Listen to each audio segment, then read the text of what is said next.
Good morning students. हमने कल देखा था एक्टिव पैसिव वॉइस में कैसे पैसिव वॉइस बनाते हैं, कैसे पैसिव कंस्ट्रक्ट किया जाता है। इसमें हमने देखा था कि एक्टिव वॉइस में जो सब्जेक्ट है वो एक्ट करता है, यानी subject acts, and in passive voice. और पैसिव वॉइस में जो सब्जेक्ट है, पैसिव वॉइस में सब्जेक्ट का जो वर्ब है वो एक्टेड अपॉन, यानी कि उसमें हम लोग सब्जेक्ट की जगह किसको आगे ले लेते हैं, ऑब्जेक्ट को। रूल्स देखे थे कि helping verb should be necessary, वो आवश्यक होनी चाहिए टू कंस्ट्रक्ट पैसिव वॉइस, और the third form of the verb is also used, वो थर्ड फॉर्म जो है वर्ब की वो भी यूज होनी चाहिए, और बाय देन डूअर, यानी कि सब्जेक्ट जो है वो ऑब्जेक्ट का स्थान ले लेता है। उसके बाद हमने देखा था कि ऑब्जेक्टिव केस का एक टेबल बनाया था कि आई का ऑब्जेक्टिव केस मी, बी का ऑब्जेक्टिव केस अस, यू का ऑब्जेक्टिव केस यू।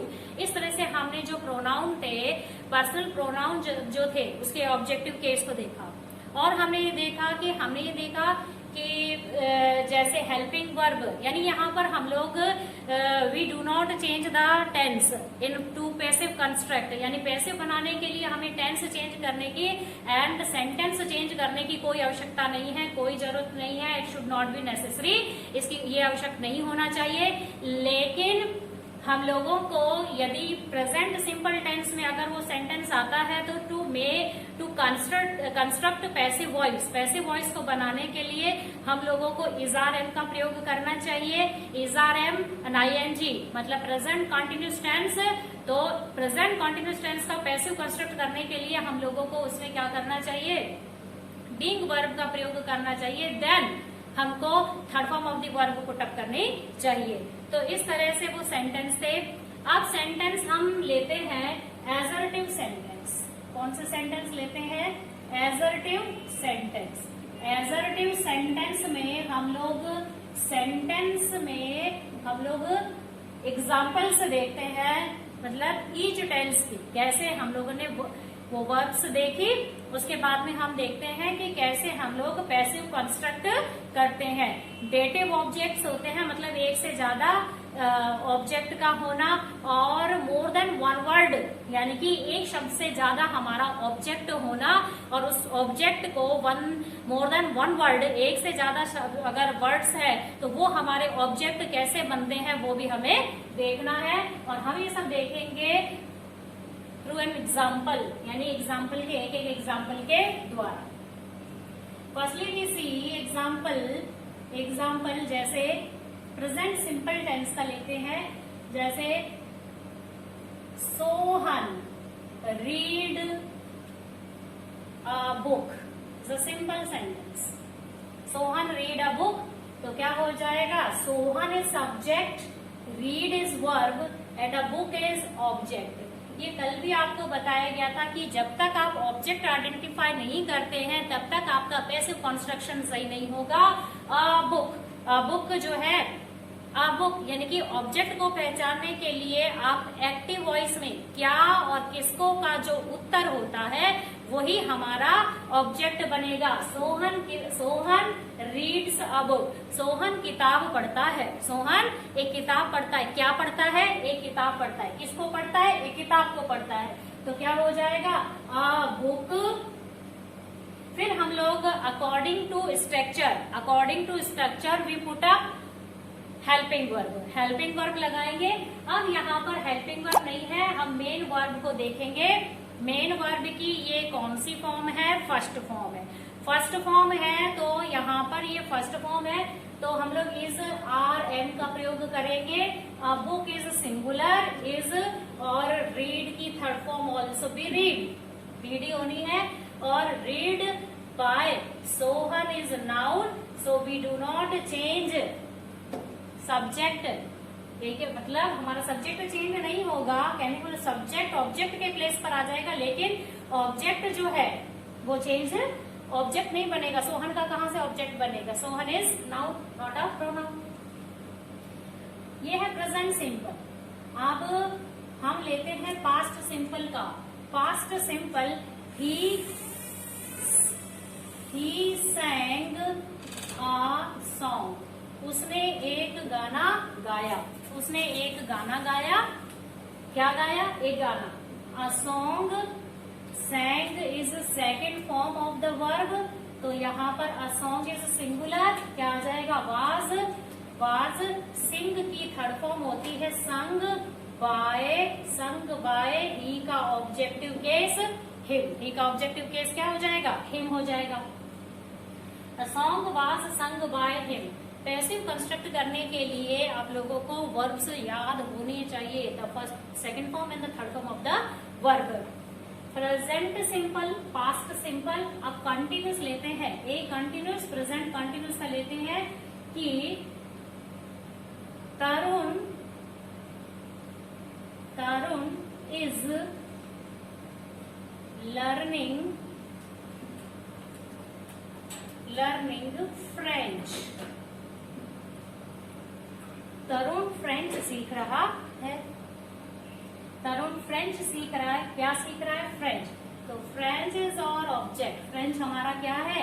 ऑब्जेक्ट, ये हो जाएगा फ्रेंच। अब ये इज आया है किसके लिए? तरुण के लिए। Tarun is singular and here और सब्जेक्ट में मतलब French is also singular, so we use ही। और अब ये प्रेजेंट कंटिन्यूस टेंस है, so we use the verb being. हम कौन सी वर्ब का प्रयोग करेंगे? बीइंग का। फ्रेंच इज बीइंग लर्न की थर्ड फॉर्म क्या हो जाएगी? Learned by Tarun. ये प्रेजेंट कंटिन्यू। उसी तरह से अगर पास्ट कंटिन्यू आता है तो हम लोगों को was were then being use करना पड़ेगा। वाज वर और being. Present simple, past simple, present continuous. अब प्रेजेंट कंटिन्यूस टेंस देखने के बाद हम देखते हैं present perfect and past perfect. Present perfect and past perfect. Present perfect, in present perfect tense we use helping verb has or have, has for singular and have for plural and the third form of the verb।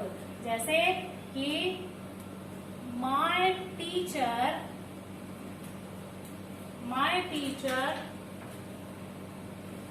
has completed these lessons। मेरे teacher completed यानी पूरा कर चुके हैं these lessons, इन पाठों को पूरा कर चुके हैं, इन पाठों को पूरा कर चुके हैं। अब my teacher has completed these lessons, क्या पूरा कर चुके हैं? इन पाठों को पूरा कर चुके हैं। अब these lesson is our object, these lessons, ये पाठ। अब यहाँ पर हैज जो आया है वो है माय टीचर के लिए, हैज यूज किया जाता है सिंगुलर के लिए। अब यहाँ पर इन दिस सेंटेंस और सब्जेक्ट इज प्लूरल, हमारा सब्जेक्ट जो है वो प्लूरल है। हमारा सब्जेक्ट क्या है? प्लूरल है। अब हमारा सब्जेक्ट प्लूरल है तो हम लोग यहाँ पर हैज नहीं लगाएंगे, वी यूज हैव। हम क्या यूज करेंगे? Have. And the third form of the verb completed by my teacher, ये बनेगा इस तरह से। Present perfect and present perfect मतलब टेंस चेंज नहीं होंगे, और न ही क्या होगा? सेंटेंस चेंज होंगे। ये रिजर्टिव है तो ये असर्टिव ही रहेगा। अब यहाँ पर मान लो हैड हो जाता तो ये क्या है? Past perfect tense. अब पास्ट परफेक्ट टेंस है तो यहाँ पर हम लोग पास्ट परफेक्ट के लिए क्या लगाते हैं? हैड ही लगाते हैं। सभी प्रोनाउन, सभी पर्सन के लिए हम लोग इन पास्ट परफेक्ट टेंस क्या यूज करते हैं? हैड ही यूज करते हैं। अब देखते हैं सेंटेंस। प्रेजेंट हो गया, पास्ट हो गए, अब फ्यूचर का सेंटेंस देखते हैं। फ्यूचर जैसे ही will buy a toy tomorrow। He will buy a toy tomorrow। वह main verb, then helping verb, वह कल एक खिलौना खरीदेगा, खिलौना खरीदेगा। अब यहाँ पर देखो, अक्सर स्टूडेंट्स क्या करते हैं कि इनके दिमाग में ये रहता है कि ऑब्जेक्ट जो होता है वो ऑब्जेक्ट जो हमेशा जो लास्ट में जो वर्ड्स आते हैं, जो वर्ड आता है वो हमारा ऑब्जेक्ट होता है। तो अगर उस लास्ट वर्ड को ऑब्जेक्ट समझ लिया तो पैसिव कंस्ट्रक्शन नहीं बनेगा, गलत हो जाएगा। इसीलिए सिंपल सा एक ही बात ध्यान में रखिए कि जो एक्टिव वॉइस में क्या और किसको का जो उत्तर होता है वही हमारा पैसिव, वही हमारा ऑब्जेक्ट होता है। अब यहाँ पर कि वह कल एक खिलौना खरीदेगा, क्या खरीदेगा? खिलौना खरीदेगा। तो खिलौना खरीदेगा ये हमारा ऑब्जेक्ट हो गया, ये टुमारो नहीं है, ये टुमारो एक अदर्स में आ जाते हैं। अदर्स में आपको बता दें कि आप ध्यान में रखिएगा MPTR, manner, place, time and reason, ठीक है। अब ये टाइम है टुमारो, तो ये मैनर, ये MPTR यानी अदर्स में आ जाते हैं। तो यहाँ पर हमारा ऑब्जेक्ट क्या है? अ टॉय, तो क्या हो जाएगा? A toy. अब यहाँ पर क्या है? विल। ये नहीं कि हम रिपोर्टेड स्पीच की तरह विल को वुड में चेंज कर देंगे, नहीं। हमने टेंस का टेबल भी देखा है, कैसे हम लोग टेंस को हेल्पिंग वर्ब को लगाते हैं पैसिव कंस्ट्रक्ट करने के लिए, टॉय। और यहाँ पर क्या हो जाएगा? विल। और विल और शैल के साथ in passive construction we use be. Passive construction में हम लोग क्या यूज करते हैं? Be. A toy will be. और बाय की थर्ड फॉर्म क्या होती है? बॉट। अगर आपको फॉर्म्स याद नहीं है तो आपका पैसिव कंस्ट्रक्शन गलत हो जाएगा, आपका रिपोर्टेड स्पीच गलत होगा, आपके टेंस के जो ब्लैंक होंगे वो भी गलत होंगे। इसीलिए वर्ब्स अच्छी तरह, क्योंकि टेंस में नंबर मिलते हैं हमको, जो ब्लैंक आता है उसमें हेल्पिंग वर्ब के और मेन वर्ब के, बाकी तो सेंटेंस हमारे सामने होता है। यहाँ पर हम लोगों को, अगर यहाँ हम लोगों ने वर्ब स्पेलिंग गलत कर दी, मिस्टेक कर दिया, तो हमको यहाँ नंबर नहीं मिलेंगे। और मतलब कि ये थर्ड फॉर्म है ही नहीं जब स्पेलिंग आपकी मिस्टेक हो जाएगी। तो ये ए toy will be bot, bought by him, क्या हो जाएगा? Bye him tomorrow. या इसको हम लोग लास्ट में ये ध्यान रखना है, ये इधर ही रहेगा, ये नहीं कि a toy will be bought tomorrow by him tomorrow. तो ये passive voice future simple tense का। अब देखते हैं हम लोग फ्यूचर परफेक्ट टेंस का एक एग्जाम्पल। इस तरह से एसर्टिव सेंटेंस में इसी तरह के एग्जाम्पल आते हैं। एक सेंटेंस हम लोग देख लेते हैं, assertive sentence we see negative sentence. पहले हम फ्यूचर परफेक्ट टेंस का सेंटेंस देखते हैं, जैसे मिस्टर शर्मा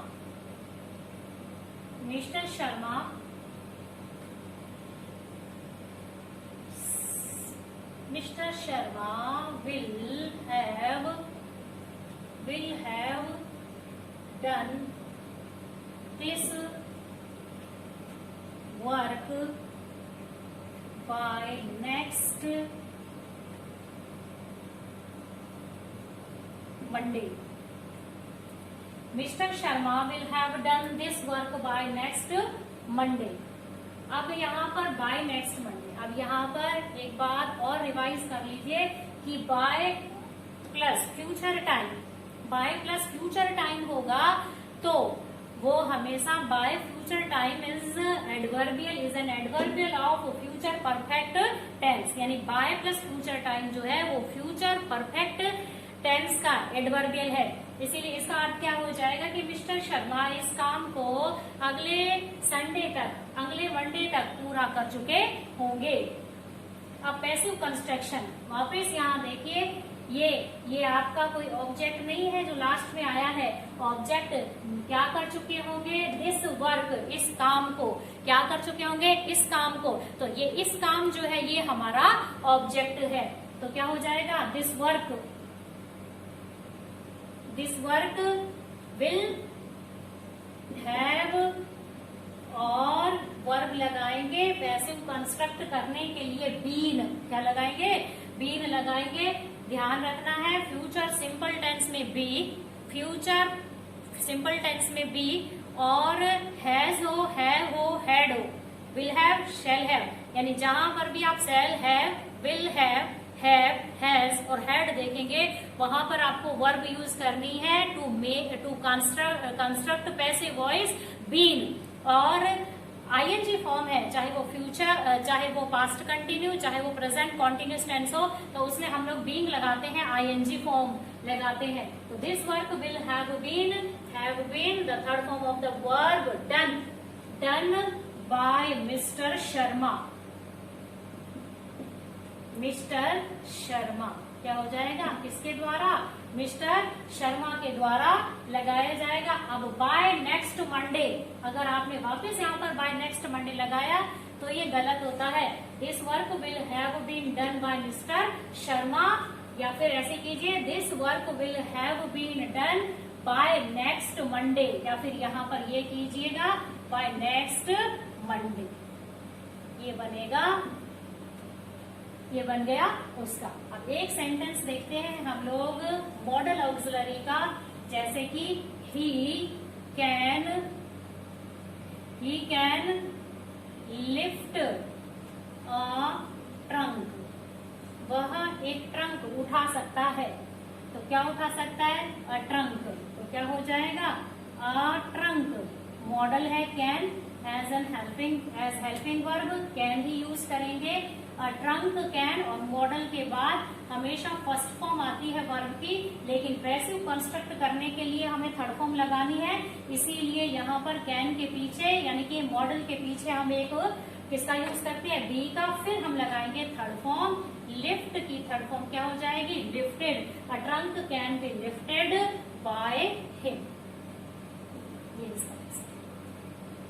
ये एजर्टिव सेंटेंस में थे, सिंपल सेंटेंस यानी कि टेंस के, हमने एक एक टेंस का एक एक सेंटेंस देखा।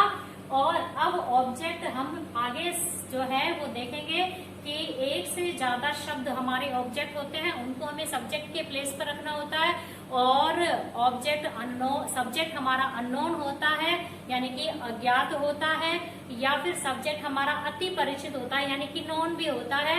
और डेटिव ऑब्जेक्ट्स, मतलब डेटिव ऑब्जेक्ट्स में दो ऑब्जेक्ट्स आते हैं। तो ये सारे सेंटेंस हम नेक्स्ट पीरियड में देखेंगे।